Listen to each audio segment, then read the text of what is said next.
So we learned about stateful widgets, the other type of widget you can create in Flutter, which differs from the stateless widget in that it can manage internal data. Well, you could do that in a stateless widget too. You can do that in any Dart class after all. But in a stateful widget, if you manage that internal data, actually in the state object then, which is connected to the stateful widget, you can update this in a way that it's picked up by Flutter and that the UI also updates.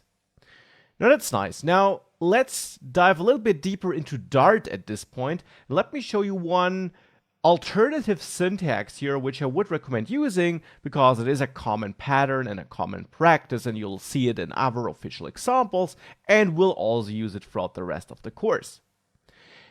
In Dart, you can have variables on classes like question index, and you call these variables properties then. And you can have functions in classes, and they are called methods then.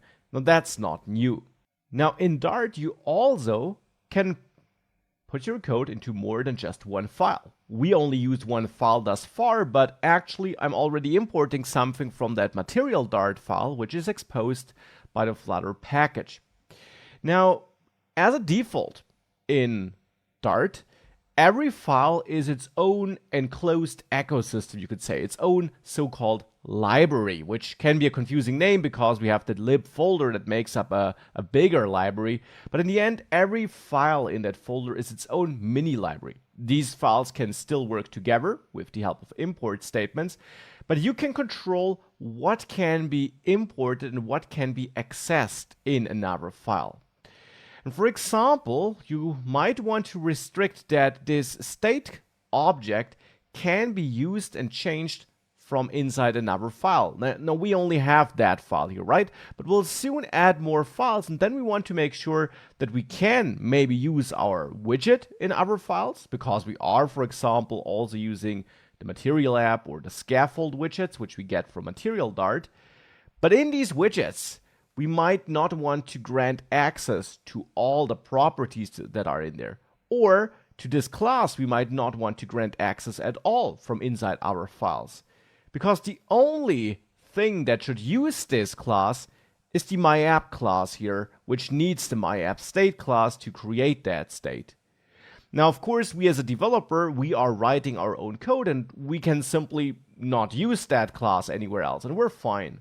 But if you're working in a bigger team, or if you're sharing your application with other developers, then you might want to put some protection into place so that the MyApp state can't be used or manipulated from outside this file.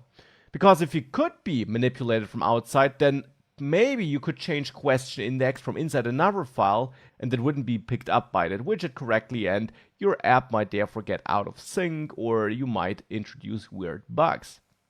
Now, to inform Dart that this MyApp state class should only be usable from inside the main Dart file, so from inside the file where it's defined, you add a leading underscore in front of the name. And of course, you also have to add that in all the places where you use that name. Now, this might look like a cosmetic thing, but actually that leading underscore is a special syntax in Dart, and it turns this class, which normally is a public class, which means it can be used in any file which imports the main Dart file.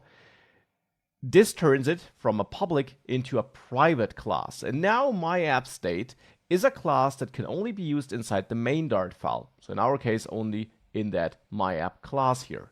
And that's what I want, because since this state works together with this class, it should really only be usable inside the same file where the MyApp class lives. So that is a common syntax you see. And on the same page, this variable and this method should also only be accessible from inside that file.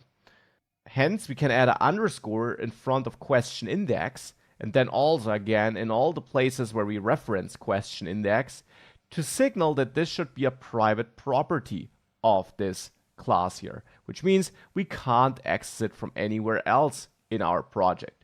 And let's do the same for this answer question function, or method as it is then called. Let's add an underscore in front of it, and then also add an underscore here. Again, this is basically a convention I'm following here. However, it's not just a cosmetic change, it really has an impact.